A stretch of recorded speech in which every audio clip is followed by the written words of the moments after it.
How you doing? I'm Darren with Kickin BBQ. If this is your first time to the channel, then welcome. If you've been here before, then welcome back. Today, we're talking brisket. It's been a while since I've done a brisket video, and we're kind of going with the Texas theme today. We are foil boating it. We're using Texas rubs and seasonings. We're using a Texas smoker, and I don't know how it's not going to be delicious. Let's get in and get this prepped up right now. All right, so here's the brisket all trimmed up and looking good. Not my best trim, but definitely not my worst over the years. Did get a little bit in here on this decal fat, but I think it's gonna make for a better eating experience at the end here. This is just a choice brisket. It's nothing too fancy, nothing too special, but it's got good marbling and it looks good. I'm not too worried about prime or choice, especially when the marbling's there. So this started off at about 19 pounds. It did have quite a bit of fat on it, as you can see here. I'm gonna save that, render it down for some beef tallow. We'll play around with that a little bit later. But right now, I'm just gonna get this seasoned up. And the first rub I'm coming in with is the Tailgater's Barbecue Party Rub. I'm just going very, very light with this, and it's just gonna add some really nice beefy flavor. So I'm gonna hit the I'm gonna hit the top of this today, just nice and light.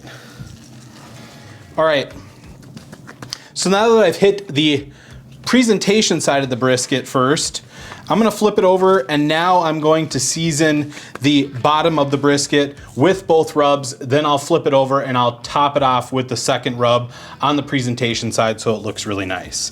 So just a light layer on the bottom of the brisket here. And you can see I went really light on this.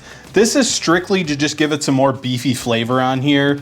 And I don't know what it is about this party rub and beef, but it just works together so well. The second rub I'm coming in with is my go-to brisket rub. It's one that I make, and actually Dan, the owner of the party rub, gave me this rub, and it is fantastic. It is 1.5 cups of pepper, 1/2 cup of salt, 1/8 cup of Lowry's, and 1/8 cup of granulated garlic. So I'm just gonna get this side seasoned up now. We'll flip it over and we'll hit the presentation side and make sure everything looks really good.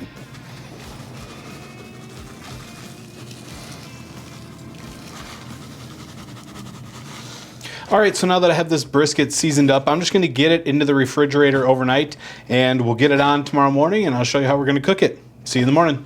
All right, guys, it is the next morning, and we're cooking on a cooker that we haven't cooked on in a while, the Lone Star Grill's pellet grill. Got it out of storage, got it cleaned up, so I figured why not cook a brisket on it. I'm gonna take our tallow here, just throw this right here over the fire pot. Then we will take our beautiful looking brisket and just throw it right here, just like that. Just came out of the fridge. And we have the Lone Star Grills set at 225 degrees. We're just gonna let this go for a few hours. So when I bring you back, I'll let you know how long it's been and let you know what we're gonna do next. See you then.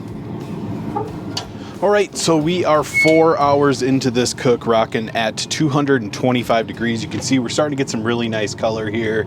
That fat is starting to get soft. Bark's building up. Looks really, really good. Now at this point, I've had it low and slow long enough. I'm going to bump it up to 250 degrees, and we're gonna let it go 2 hours. And we'll come back, check it, see how it's looking, and decide what we're gonna do from there.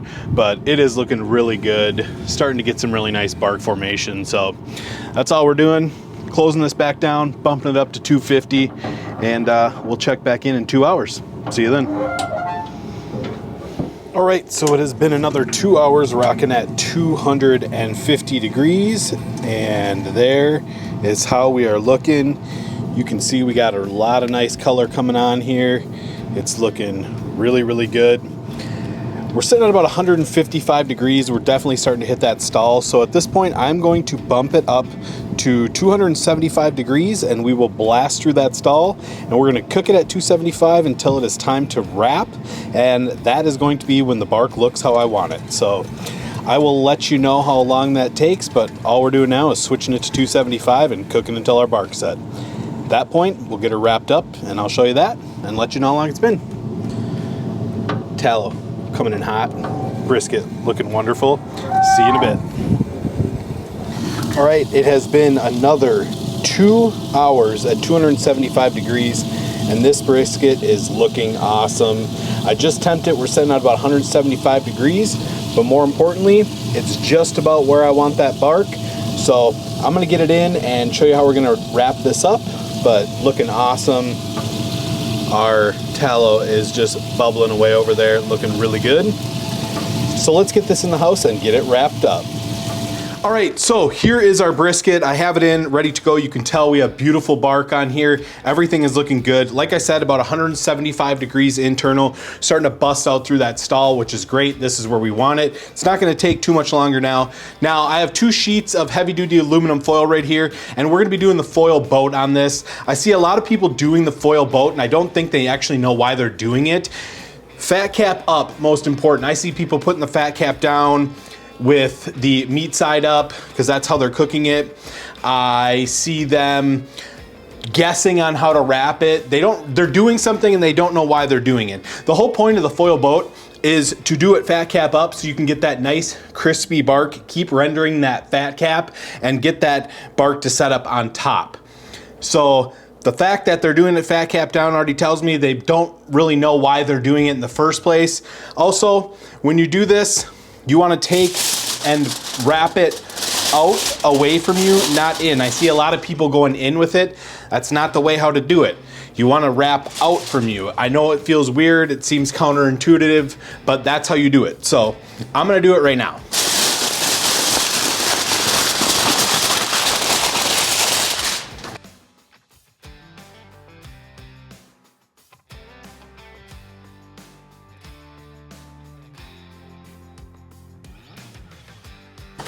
All right, so the reason why you do it out and away from you, number 1, you have handles now to bring this back out to the smoker.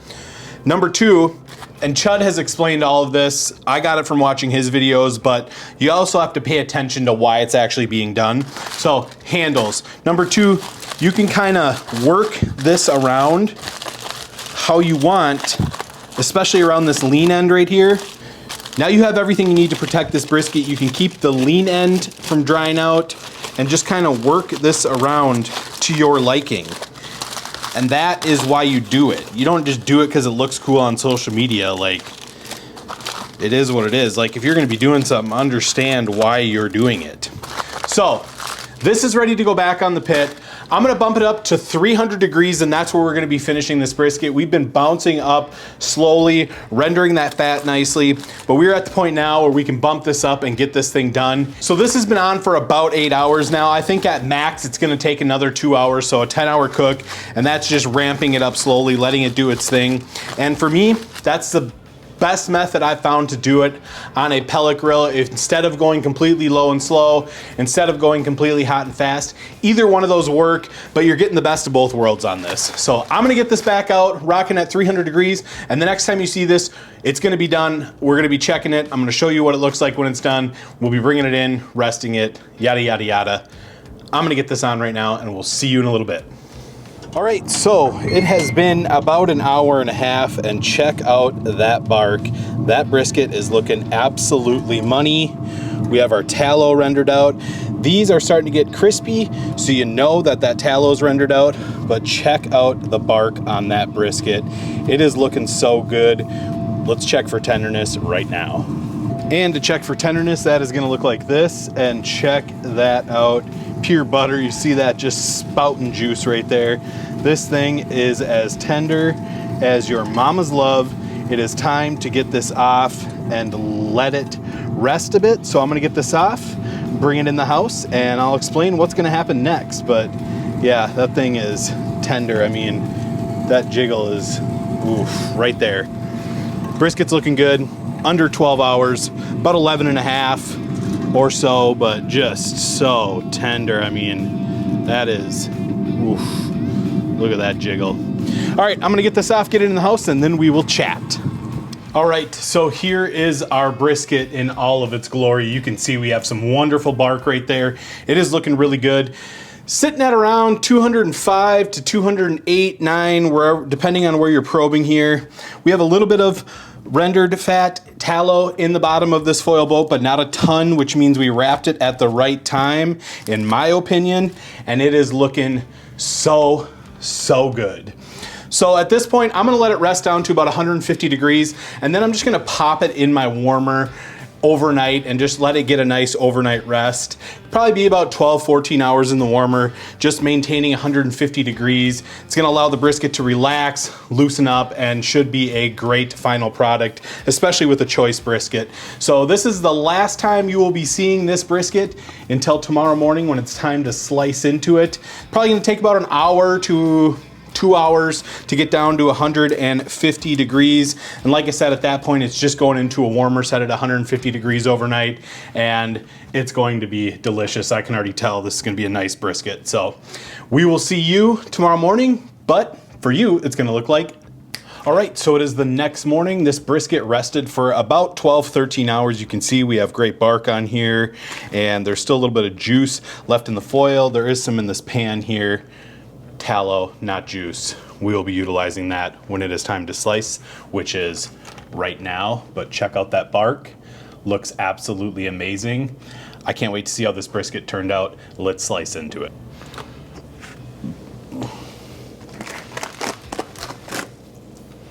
Oof, check that out. Beautiful looking brisket right there. Looks absolutely amazing. Nice bark. Everything looks fantastic. All right. Next, we're gonna come in with the tallow pour. Oh yeah, all of that flavor just getting all over this brisket. Beautiful. All right, I can't wait any longer. Let's slice into this and see how we did. Slicing like absolute butter. Check that out. Beautifully juicy, so tender, feels absolutely amazing. We have good fat render up here, and that moisture is 100% there. It looks so good. Check that out. Let's take a look at the lean. Incredibly juicy, looking oh so good. I mean, check that out. All right, let's take a slice of the lean and see how that looks. Oh yeah. Holds up under its own weight. Looking so good. Check that out. That looks absolutely amazing. Should we see if it's tender? Well, yeah, it's tender. Effortless. Perfect. Let's get a slice of the fatty here. We'll take that off. Check that out. Beautiful. Absolutely amazing. So much moisture in there. Thank you to that overnight rest. Let's get a slice out of here.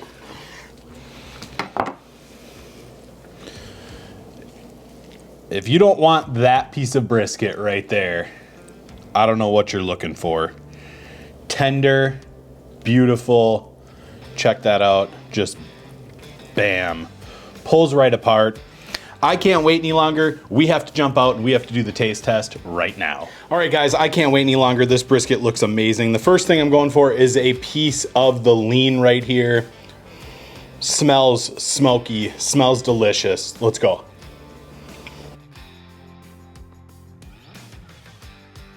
It's so beefy. The moisture's there, the tenderness is there, everything that I want is there. But of course, I still have to try the fatty because let's be real, so good. Let's go for this.